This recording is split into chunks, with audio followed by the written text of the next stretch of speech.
मुख्यमंत्री देवेंद्र फडणवीसांकडून वाढवण बंदराची पाहणी। जगातलं सर्वात मोठं जहाजही आता वाढवणला येईल। जबरदस्तीनं भूसंपादन करणार नाही, फडणवीसांची ग्वाही।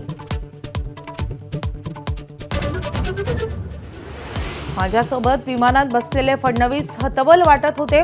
पंतप्रधान पदाच्या शर्यतीत असल्यानं त्यांचे पंख छाटले जात आहेत। ऑपरेशन टायगरवरून उद्धव ठाकरेंचा दावा।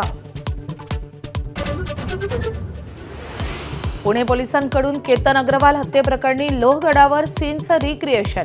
आरोपी सियाची लोहगडावर नेऊन चौकशी, तर आरोपींनी गुगलवर हत्येचे पर्याय शोधल्याची माहिती समोर। अकोला जिल्ह्यातील देऊळगावमध्ये मुसळधार पाऊस, नदी नाल्यांना पूर, कार गेली वाहून, घरांमध्ये शिरलं पाणी।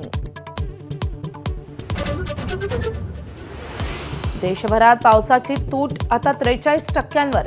पुढल्या महिन्यात पाऊस सक्रिय होण्याचा अंदाज। सरासरीच्या कमी पावसामुळे देशभर दुष्काळाचं मोठं सावट। अमेरिकेसोबतची चर्चा पूर्णपणे थांबवण्याचा इराणचा इशारा। इराणचं अस्तित्व राहणार नाही, ट्रम्पच्या वक्तव्यानंतर धमकी, तर अमेरिकेचे इराणवर सलग दुसऱ्या दिवशी हल्ले। कराचीतल्या सिंध रेंजर्स हेडक्वार्टर्सवर दहशतवादी हल्ला। गोळीबार आणि बॉम्बफेकीत 4 जवान आणि 6 दहशतवादी ठार।